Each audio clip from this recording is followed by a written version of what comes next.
Salam alaikum. Bonjour et bienvenue sur cette première séance de- du cours sur le module Les processeurs de traitement numérique du signal DSP, en anglais Digital Signal Processors. Ce cours est destiné pour les étudiants en Master 1 Industrie électronique au département électronique de l'Université Borj Borevich. Donc, pour commencer, on va parler un peu sur le contenu et la structure de ce module DSP. Ensuite, on entamera le chapitre numéro 1 qui est des généralités sur les processeurs de traitement numérique du signal. Donc, pour commencer, on commence par un syllabus sur ce module. Donc, de ce module, il permet l'étude d'une architecture d'un processeur de traitement numérique du signal, DSP.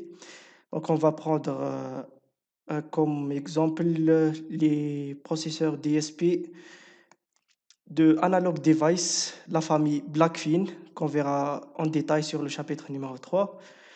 Donc, l'objectif de ce cours, c'est de connaître l'architecture interne du DSP Blackfin, maîtriser ses outils de développement côté soft et hard, mais aussi maîtriser le workflow d'implémentation d'un algorithme de traitement numérique du signal sur un DSP. Que veut-on dire par workflow? Donc, c'est la méthodologie à suivre pour implémenter un algorithme de traitement numérique du signal. Par exemple, si on prend l'exemple d'un filtre numérique à réponse impulsionnelle finie ou par exemple la transformée de Fourier discrète.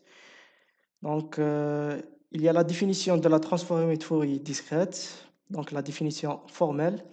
Et ensuite, il y a la définition de son algorithme rapide qui permet son calcul rapide et qui permet une implémentation efficace dans un processeur. Dans ce cas, le processeur de traitement numérique du signal. Voilà, donc ce cours il est divisé en 6 chapitres. Donc le premier chapitre, généralité, qu'on va aborder dans cette séance. Le deuxième chapitre, c'est un chapitre qui parle de l'arithmétique à virgule fixe et virgule flottante. Donc on doit comprendre comment cela se passe parce que c'est très important pour la programmation et l'implémentation des algorithmes de traitement numérique du signal sur les processeurs de traitement numérique du signal. Dans le chapitre 3, on verra l'architecture DSP. Donc, le DSP qu'on a choisi pour cette étude, ce sera le DSP de la famille Blackfin, comme comme je vous ai dit précédemment. Pour le chapitre 4, donc, on va apprendre à programmer ce DSP. Et pour cela, donc, on va aborder le jeu d'instructions et aussi voir les contraintes de programmation et les limites du jeu d'instructions. Pour le chapitre 5, on verra la gestion de la mémoire DSP, comment utiliser la- la- la- les mémoires à accès direct, donc le DMA, mais aussi pour voir sa version améliorée, EDMA. Dans le chapitre 6, donc, on verra les méthodes d'implémentation d'un algorithme de traitement numérique du signal. Donc, on prendra comme exemple la convolution linéaire, aussi la transformée de Fourier discrète ou les filtres numériques à réponse impulsionnelle finie ou infinie. On va essayer d'implémenter cela sur les processeurs DSP. Donc, ce qu'il faut avoir comme prérequis pour aborder ce module, donc il faut avoir des connaissances sur les systèmes à microprocesseurs. Donc, vous avez déjà fait en licence, vous avez déjà vu d'autres, plutôt le microprocesseur d'Intel 8086. Aussi, il faut avoir des notions en traitement numérique du signal, bien sûr, et maîtriser la programmation en langage assembleur et en langage C, pourquoi pas C++. Bon, pour les livres, donc, une partie de ces livres qui sont cités là sont disponibles dans la bibliothèque de la faculté. Mais si vous ne les trouvez pas, donc ils sont disponibles sur le net. Mais il y a un seul livre dont j'insiste pour que les étudiants l'utilisent, c'est ce livre-là, le livre de Won Sang-gan qui parle de Embedded Signal Processing with the Microsignal Architecture. C'est un livre qui aborde les DSP Blackfin et dont la majorité de ce cours est inspiré de ce livre-là. Aussi, ce cours utilise les ressources suivantes pour parler de l'architecture de la famille Blackfin, des processeurs DSP Blackfin. Donc, vous pouvez taper cela sur Google et vous allez être redirigé vers les sites de la société Analog Device qui fabrique la famille Blackfin, des processeurs DSP Blackfin. Pour le IDE qu'on va utiliser, donc pour la simulation, l'implémentation et la simulation des algorithmes de traitement numérique du signal sur les DSP Blackfin. Donc ce IDE, il s'appelle Visual DSP++. Il faut utiliser la version 5.x et si vous avez Windows 10, il faut utiliser la version 5.1.2. Donc j'insiste sur cela. Si vous utilisez une autre version que la 5.1.2 sur Windows 10, vous allez avoir des problèmes de compilation. Pour les tutoriels et didacticiels sur comment utiliser Visual DSP et vous familiariser avec son environnement, donc il ressemble aux autres IDE que vous avez déjà utilisés avec les microcontrôleurs et avec les microprocesseurs. Donc, vous veuillez consulter ces deux documents. Aussi, vous pouvez rendre visite au lien suivant donc, pour approfondir vos connaissances sur les DSP. Si vous avez des questions, vous voulez entrer en contact avec moi, donc voici mon email.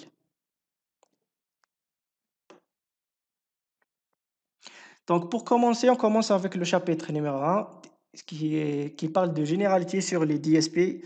Donc, il n'y a pas grand-chose à voir, donc on va juste parler de façon superficielle sur les DSP, définition, pourquoi on a besoin de DSP, pourquoi il existe, quelle est la différence de leur architecture par rapport aux architectures que vous avez déjà vues, les architectures des microcontrôleurs et des microprocesseurs.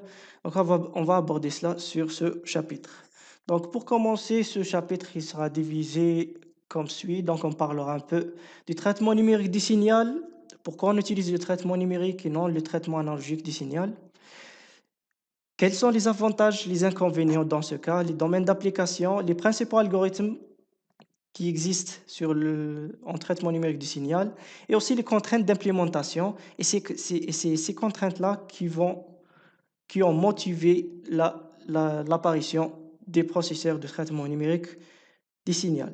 Et ensuite, on parlera des DSP, donc un historique sur les différentes générations des DSP, les classes, familles et aussi les alternatives existantes qui sont évidemment les microcontrôleurs, microprocesseurs, FPGA, etc. Donc, pour commencer, on doit se poser la question, pourquoi doit-on passer par un système de traitement numérique du signal si l'entrée et la sortie du système est purement analogique? Comme on voit ici sur cette figure, on a un signal analogique à l'entrée et un signal analogique à la sortie. Donc, pourquoi passer par un traitement numérique? Donc, pour passer au traitement numérique, on doit solliciter l'aide d'un convertisseur analogique numérique pour convertir le signal analogique en un signal numérique. On effectue notre traitement, ensuite on restitue le signal dans sa forme originale en signal analogique à l'aide d'un convertisseur numérique analogique. Mais pourquoi passer par ce chemin-là? Donc pourquoi ne pas aller directement pour un traitement analogique? Bon, la réponse, vous devez la connaître déjà, parce que l'avantage du numérique sur l'analogique, c'est que le numérique, il a une résistance aux facteurs environnementaux. Donc, si vous avez un circuit numérique, donc, il n'est pas sensible à la température, aux variations de température, d'humidité, de pression. On ne va pas dire qu'il est totalement immunisé contre les facteurs environnementaux, mais ça n'influe pas comme c'est le cas pour les circuits analogiques. Si on prend par exemple un amplificateur opérationnel, donc là, il nécessite un étalonnage et, un calcul précis sur les résistances et les kappas à brancher sur les pins de l'amplificateur opérationnel.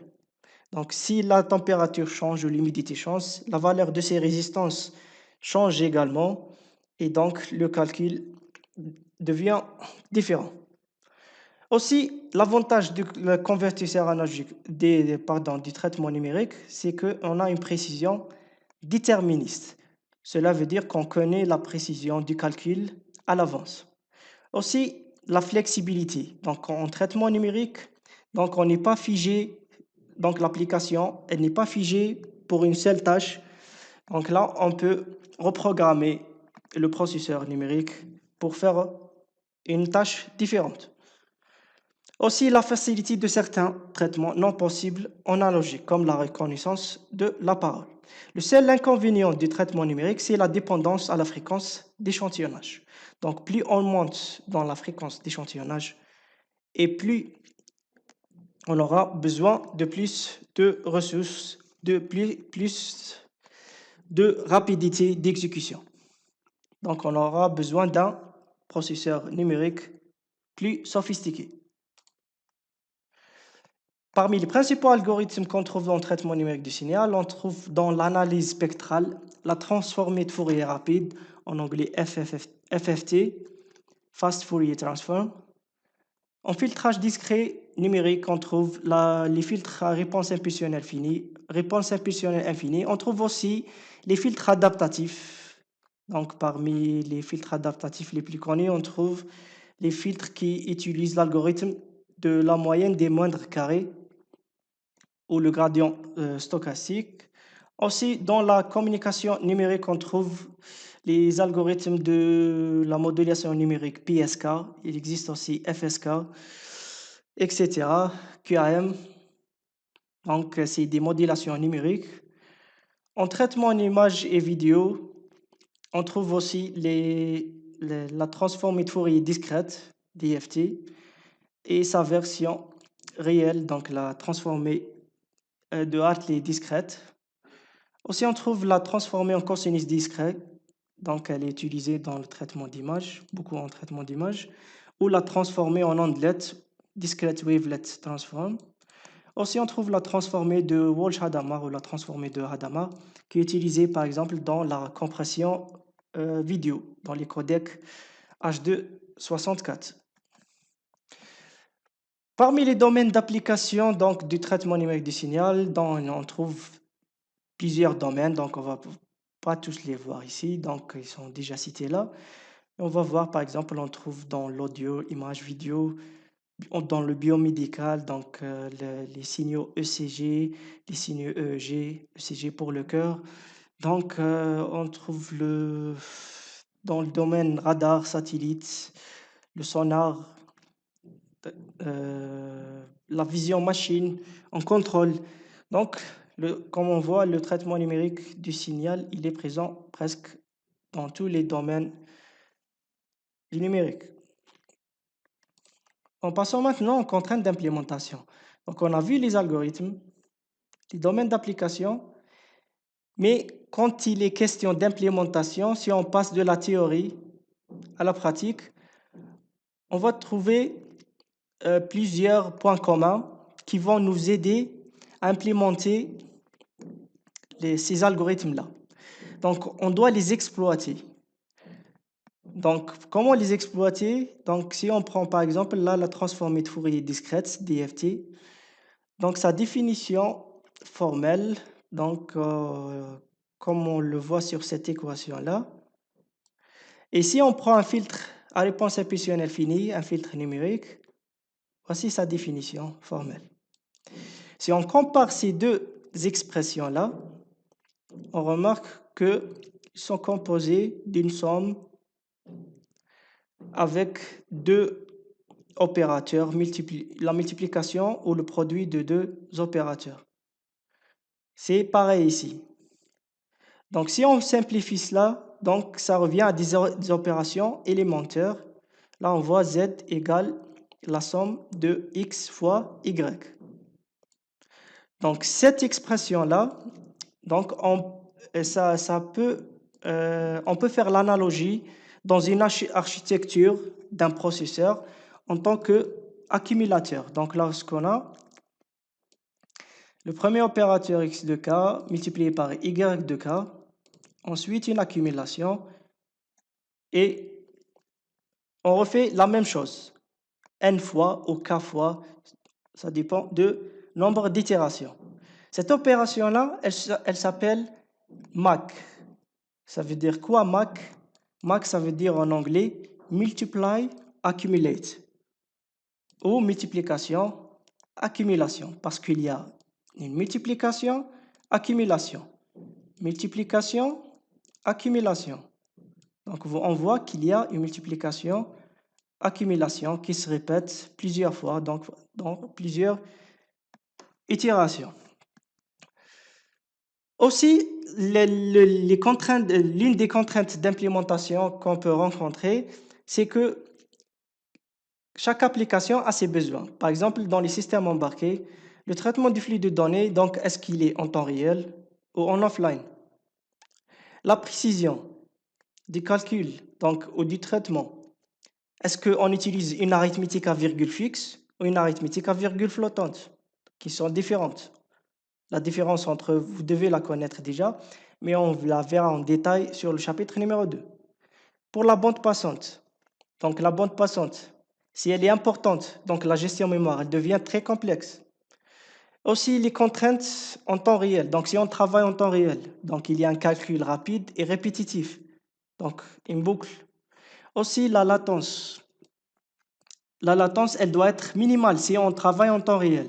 La latence, ce qu'on veut dire par latence, c'est le retard, donc entre l'entrée et la sortie, donc le temps de traitement. Donc, elle est dépendante de la fréquence de l'échantillonnage et de l'application. Donc, ça dépend ce qu'on fait. Donc, si on fait un filtrage numérique à réponse impulsionnelle infinie, ce n'est pas la même chose si on fait une transformée de Fourier discrète. Aussi, les contraintes d'un système embarqué.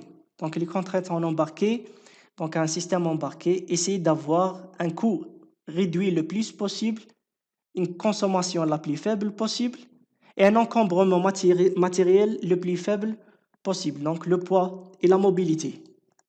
Donc, on voit là que il fallait penser à un processeur qui doit gérer tout cela, donc tout seul, donc indépendamment du microprocesseur.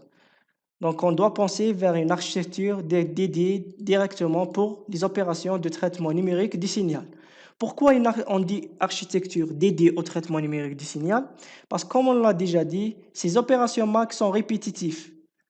Donc, si on prend un autre algorithme en traitement numérique du signal, en général, donc je vais pas imposer cela, mais en général, c'est presque la même chose. On trouve des opérations élémentaires qui sont des multiplications et des accumulations ou des additions. Donc, de cela est née l'architecture des processeurs de traitement numérique du signal ou DSP. Donc, un DSP, c'est un processeur numérique qui possède une architecture hard et soft qui est bien adaptée pour le traitement numérique du signal. Donc, en temps réel surtout, mais avec un coût faible et une faible consommation énergétique. La particularité du DSP par rapport aux autres architectures, par exemple à l'architecture des microprocesseurs, c'est qu'il a un jeu d'instructions adapté aux opérations élémentaires du traitement numérique du signal. Donc, on trouve des unités qui permettent de faire la multiplication, accumulation, donc l'opération MAC dont on a parlé précédemment. Une unité matérielle, donc une unité spécialement conçue pour faire ce genre d'opération. En général, on les trouve sous forme de chemin de données ou data path. Et chaque DSP, donc, il est caractérisé par le nombre de MAC possibles par cycle. Donc, ça dépend du DSP. Par exemple, on trouve des DSP qui peuvent faire 4 opérations MAC par cycle, ce qui est impressionnant. Ou on trouve des DSP qui peuvent faire, par exemple, 2 ou une seule opération MAC par cycle. Aussi, Une des particularités des processeurs de traitement numérique du signal, c'est l'accélération matérielle des boucles. Donc là, les boucles sont des boucles matérielles. Ce qu'on veut dire par des boucles matérielles, c'est que ces boucles sont matérialisées. Donc, ils ne sont pas créés dans le jeu d'instructions seulement, mais ils sont matérialisés. Donc, ils ont des registres compteurs. Et si on utilise ces registres-là, on va gagner beaucoup de cycles. On fait un exemple ici, par exemple. Vous avez déjà utilisé les boucles qu'on va appeler ici, c'est des boucles software. Donc, c'est des boucles logicielles. Donc, si on prend, par exemple, ce que vous avez vu sur le 8086 ou sur le microcontrôleur PIC, donc vous avez le débit de la boucle qu'on va appeler D. Ensuite, ce qu'il vous faut, c'est un compteur que vous allez décrémenter à chaque fois. Donc, le compteur, on va l'appeler C. Vous le décrémentez à chaque fois. Ensuite, vous faites le test ici. Donc, ce test-là, c'est un branchement ou un saut d'instruction. Donc, on va l'appeler jump. Donc, si la condition de C, si C égale à 0, on va sortir de la boucle. Si C est différent de 0, donc on va reboucler, etc. Donc là, vous voyez que ces opérations-là, que je vais encadrer là avec ce carré-là, ces opérations-là sont coûteuses en nombre de cycles. Parce que là, il faut décrémenter. Donc, il y a un registre à décrémenter. Ensuite, on fait un test sur ce registre. Si la condition, elle est vraie, donc là, ce qu'on fait, on fait un saut ou un branchement, donc un saut d'instruction pour revenir à l'adresse du label D. Sinon, si la condition, elle est fausse, donc là, on sort de la boucle et on continue à exécuter les codes qui viennent après. Avec l'accélération matérielle des boucles, les boucles deviennent des boucles, on va dire des boucles matérielles. Donc ces boucles matérielles, par exemple, dans le cas du DSP qu'on va étudier, le DSP Blackfin, donc dans ce DSP, on a 3 registres. Le premier registre, il s'appelle BT. Le deuxième,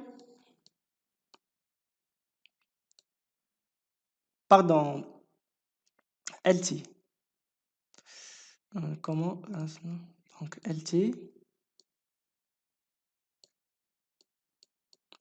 Le deuxième, LB. Et le troisième, LC. Donc pour LT, ça veut dire loop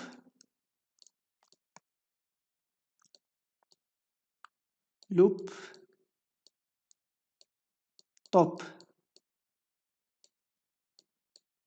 Le deuxième, c'est loop bottom. En anglais, c'est le bas, donc bottom, ou le dessous. Donc, et LC, c'est loop counter. Donc, je ne vais pas l'écrire pour ne pas perdre du temps. Donc, loop counter. Donc, ces 3 registres sont seulement les 3 registres que vous avez besoin pour faire une boucle. Donc, le top, vous lui donnez l'adresse de départ de la boucle. Le deuxième, l'adresse de la fin de la boucle. Et celui-là, le nombre d'itérations, donc n. Donc là, on donne l'adresse. Donc l'adresse du débit. Là, l'adresse fin. Et là, n, c'est le nombre d'itérations. Là, nous avons le nombre d'itérations. Ensuite, on exécute le code. Donc, si on exécute cela, seulement la décrémentation du compteur, la vérification des conditions si on a atteint la fin de la boucle ou si ce n'est pas encore. Donc, tout cela est géré automatiquement par cette accélération matérielle des boucles, donc cette unité spéciale pour les boucles matérielles. Donc, elle n'a pas besoin, la boucle n'a pas besoin de l'intervention du CPU, donc du processeur central. Ce qui va nous faire gagner beaucoup de cycles et donc optimiser l'implémentation des algorithmes de traitement numérique du signal, surtout que en traitement numérique du signal, on a beaucoup à faire aux boucles imbriquées. Aussi, il nous faut une architecture qui permet une gestion mémoire particulière, c'est-à-dire avoir plusieurs accès, donc des accès parallèles à la mémoire donnée et la mémoire programme. Pour cela, on trouve une unité de génération d'adresses qui va gérer cela dans les processeurs de traitement numérique du signal. Ces unités de génération d'adresses et ces accès multiples vont nous permettre de faire un nouveau adressage que vous allez découvrir dans ce module et que vous ne connaissez pas déjà. Donc, avant, vous connaissez l'adressage linéaire et là, on va faire à l'adressage circulaire. Donc, dans l'adressage circulaire, il est très utile dans les filtres à réponse impulsionnelle finie ou les filtres numériques. Aussi, un adressage à bits inversés, c'est un adressage spécifique pour les processeurs de traitement numérique du signal qui est très utile pour le calcul de la transformée de Fourier rapide. En parlant d'adressage circulaire, donc pour faire simple, donc dans l'adressage circulaire, avant vous utilisez l'adressage linéaire. Ce que vous faisiez, c'est vous créez un pointeur qu'on appelle P, voilà, et vous l'incrémentez après chaque fin. Plutôt vous le pointez. Ensuite, il y a une post-incrémentation. Par exemple, on le pointe sur cette case-là sur la mémoire. Ensuite, à chaque fois, il y a une incrémentation du pointeur. Et quand on arrive à la fin, là, donc ce qu'on va faire, on va faire une condition. Donc on va tester notre pointeur. On va le tester s'il est arrivé à la fin de l'adresse finale. Donc l'adresse à pointer finale. Pour revenir à l'adresse du début. Donc début, fin. Donc là, c'est un adressage linéaire. Dans l'adressage circulaire, c'est la même chose. Ce qu'il y a de différent, c'est que vous ajoutez, plutôt vous allez retirer cette opération de test. Donc il n'y a pas de test. Donc vous dites seulement que ce pointeur va parcourir, par exemple, 5 cases mémoire. Après 5 cases mémoire, il va revenir automatiquement à la première case, sans l'intervention de l'unité centrale, donc sans l'intervention du CPU, ce qui va nous faire gagner beaucoup de cycles lors de l'implémentation des algorithmes de traitement numérique du signal sur les processeurs DSP. Cela est possible grâce à l'utilisation d'une unité spéciale pour cela qui s'appelle une unité de génération d'adresses ou DAG, donc de Data Address Generator, donc elle génère les adresses pour les données. Aussi, grâce au chemin de données, en anglais data path, donc qui vont nous permettre d'avoir une gestion mémoire particulière qui s'adapte pour les mémoires complexes. Voilà donc pour ce slide. Donc on passe pour les différentes générations Donc, on trouve plusieurs générations de DSP, donc de la première génération à la quatrième génération. Je ne vais pas m'attarder cela, donc vous pouvez les lire sur les PDF fournis. Donc, on commence par la première génération. Ce qu'il y a juste à observer ici, c'est que au début, une seule opération Mac nécessite 390 nanosecondes pour être exécutée. Dans la deuxième génération, cela s'est amélioré. Donc, le temps d'exécution a été réduit à 21 nanosecondes au lieu de 390 nanosecondes. Ensuite, dans la troisième génération, l'utilisation d'unités parallèles et de coprocesseurs a commencé. Donc là, le DSP, il est utilisé avec les microprocesseurs comme un coprocesseur. Ensuite, la quatrième génération qui a introduit l'architecture SIMD et VLIO. Donc, dans l'architecture SIMD, c'est Single Instruction Multiple Data. Donc, une seule instruction, plusieurs données. Et l'architecture VLIO, elle utilise un mode d'instruction très large. Donc, ces deux architectures concernent le parallélisme d'exécution qu'on verra en détail dans le chapitre 3. Et dans cette quatrième génération, on est arrivé à exécuter une seule opération Mac en seulement 3 nanosecondes, ce qui est impressionnant. Pour le DSP aujourd'hui, le coût il est très faible, consommation aussi, elle est de 0,15 milliwatts par mégahertz. Aussi, ils sont de haute performance. On trouve des DSP qui ont plusieurs cœurs ou ils ont plusieurs DSP intégrés dans le même chipset.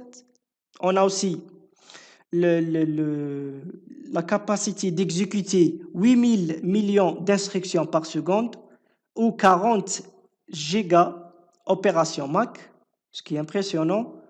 Et si c'est un DSP à virgule flottante, on trouve des DSP qui peuvent atteindre la capacité d'exécution de 20 gigas opérations flottantes à une fréquence d'horloge de 1,2 GHz. GFLOP, ça veut dire Giga Float Operation. Cela veut dire giga opération flottante. MIPS, ça veut dire millions d'instructions par seconde. Ou en anglais, million instructions per second. Aussi la compatibilité, dans la compatibilité, avec l'arrivée des SoC, System on Chip, ou système sur puce, on voit l'intégration des DSP en tant que coprocesseur avec d'autres processeurs ou de processeurs graphiques aussi. On trouve aussi différents périphériques, ce qu'on trouve dans les microprocesseurs et les microcontrôleurs que vous avez déjà vus. Donc, on trouve des entrées sorties à usage général, GPIO, General Purpose, Input-Output, un port série, donc la UART, I2C, SPI, etc. Aussi port parallèle, PCI, aussi on trouve le port réseau, Ethernet, Gigabit Ethernet, USB, etc. Pour la classification, donc on peut les classer en virgule fixe, en virgule flottante, malgré qu'il existe aussi des DSP à virgule fixe et en même temps virgule flottante. Donc pour les DSP à virgule fixe, ils ont l'avantage qu'ils sont les plus utilisés. Donc quel est leurs avantages? C'est un coût faible, puissance faible, un traitement rapide, mais avec une programmation qui est un peu contraignante par rapport à un DSP à virgule flottante. Dans ces DSP, on les trouve en général 16 ou 24 bits. Ils utilisent donc l'arithmétique à virgule fixe, et quand on parle d'arithmétique à virgule fixe, donc soit on utilise des entiers non signés, et aussi le format Q. Donc le format Q, il permet de représenter les nombres fractionnaires, donc les nombres à virgule, sans recours à une unité unité à virgule flottante, qui est plus coûteuse et qui consomme beaucoup avec un traitement moins rapide. Alors pour des DSP à virgule flottante, c'est dans les 10% des cas qu'on trouve, donc ils sont de 32 à 64 bits, et utilisent le format I3E 754. Donc ce que vous utilisez, vous, dans vos habitudes sur MATLAB, en programmant en C ou en C++, donc vous utilisez le type de variable float et le type de variable double pour représenter les nombres à virgule. Alors que dans le DSP à virgule fixe, en utilisant le format Q, on peut représenter les nombres à virgule, mais avec une précision moindre. Donc, en virgule flottante, on a une très grande précision, un coût élevé, malheureusement, une puissance élevée, un traitement lent. Donc là, ça dépend de l'application, comme on a dit précédemment. Donc, si vous avez une application qui nécessite une très grande précision, donc là, il faut utiliser un DSP à virgule flottante, malgré un coût élevé et une puissance élevée. Donc, c'est l'application qui impose ces contraintes-là. Aussi, il existe différentes familles de processeurs DSP. Donc, on trouve parmi les principaux fournisseurs DSP dans le monde, on trouve la société Texas Instruments, TI, Analog Device, ADI, et aussi CEVA pour la 5G mobile. Donc, si vous voulez jeter un œil sur ce qui se trouve sur le marché, aussi ce qu'il y a comme famille et classe de DSP chez Texas Instruments et Analog Device. Donc, je vous invite à vous rendre dans ces liens ci-dessus. Pour les familles de Analog Device, on trouve trois familles principales. Donc, on a Blackfin, Tiger Shark et Shark. Blackfin, c'est une famille à virgule fixe, c'est celle qu'on va voir, 16 bits. Elle permet d'exécuter 2400 millions d'opérations Mac à une fréquence de 600 MHz.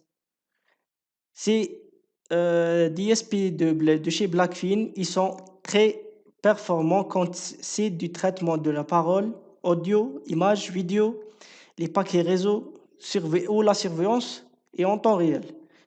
Donc, ils sont très intéressants. Tiger Shark, c'est la variante de Blackfin, mais en virgule flottante. Il y a aussi la famille Shark qui combine les deux. Pour la société Texas Instruments, là on trouve la famille C5000 et C6000. On peut trouver d'autres familles, mais on va juste aborder les familles qui sont les plus connues, donc la C5000 et la C6000.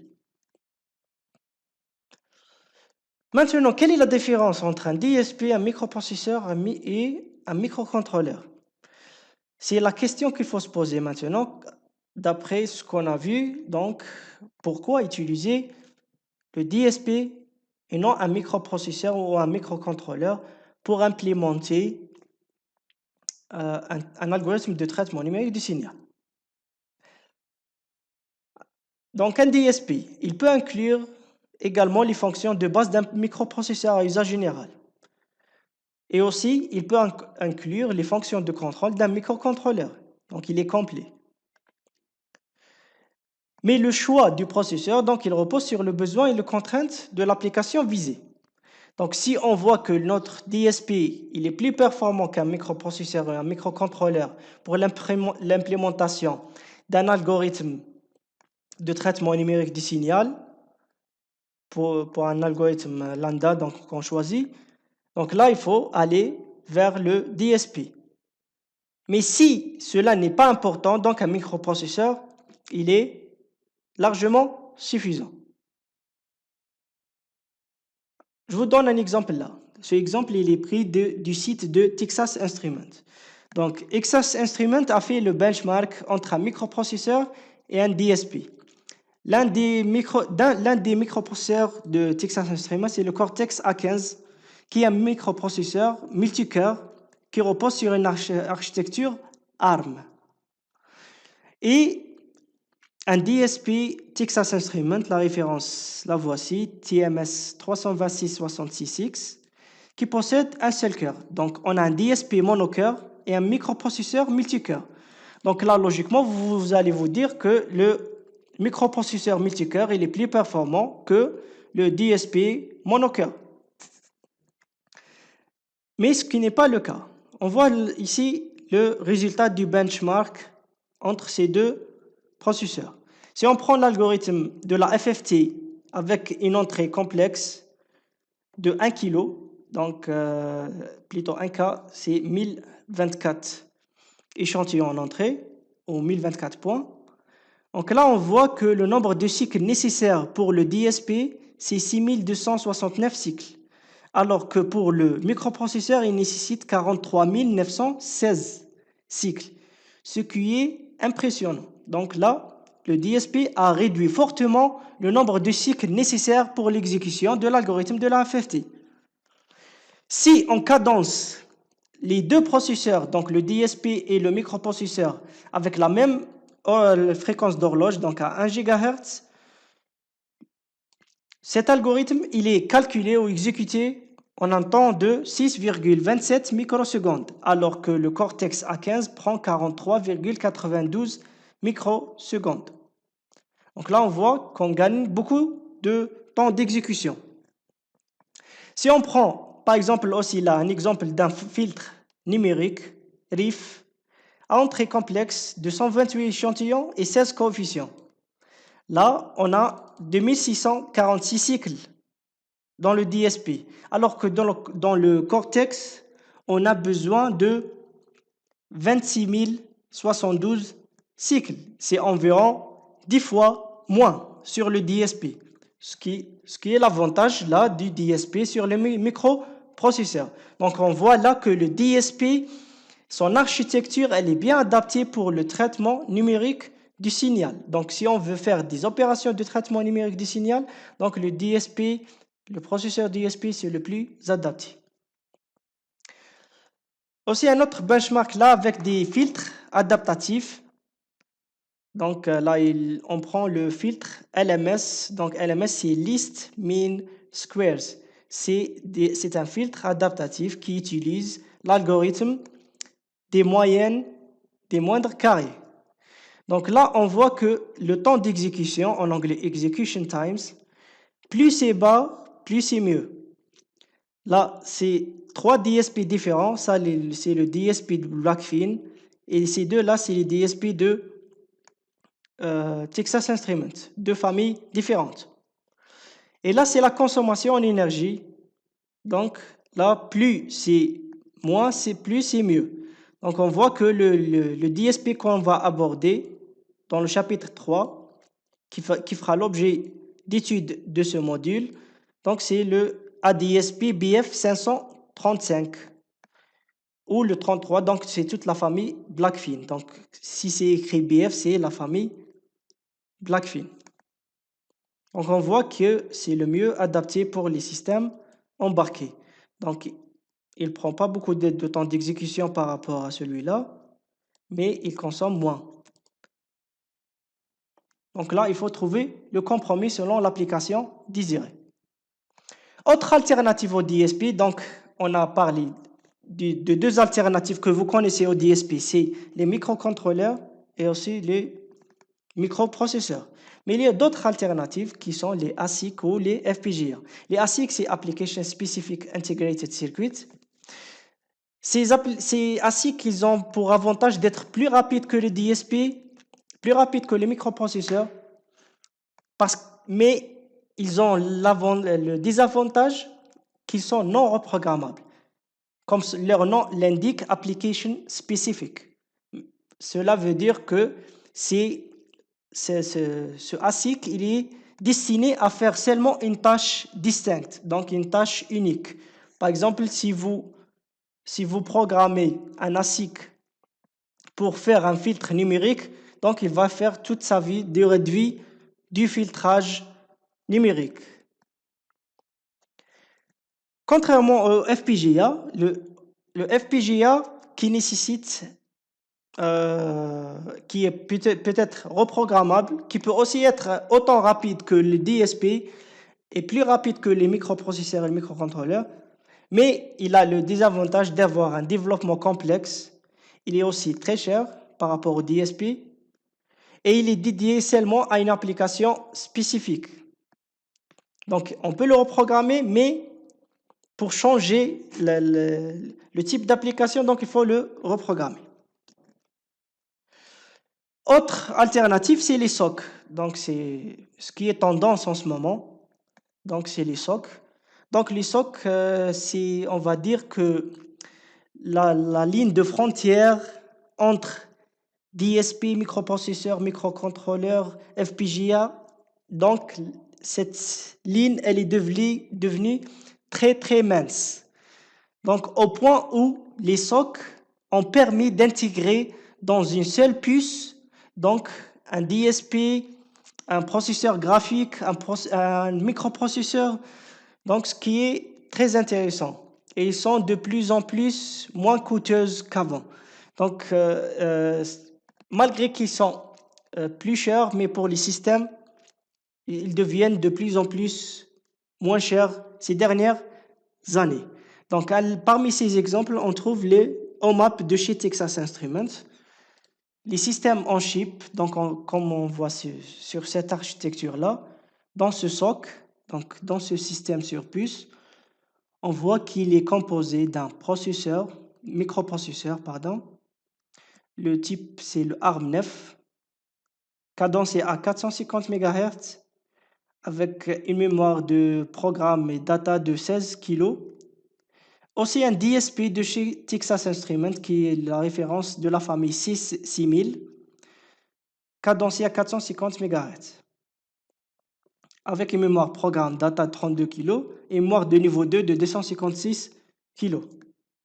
Aussi, on trouve une unité PRU. Donc, PRU, c'est l'acronyme de Programmable Real-Time Unit. C'est une unité pour la gestion en temps réel des entrées-sorties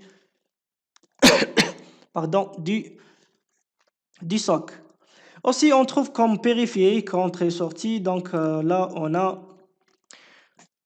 a la connectivité USB 2.0, 1.1. Aussi, là, on trouve l'Ethernet, la SATA pour, par exemple, la liaison SATA, pareil que celle que vous trouvez sur vos disques durs.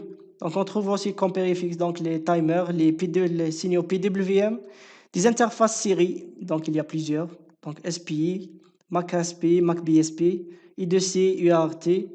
On trouve aussi une interface pour les mémoires externes, DDR et DDR2 sur 16 bits. Une interface externe aussi pour des mémoires asynchrones 16 bits, donc des mémoires ROM ou mémoires flash.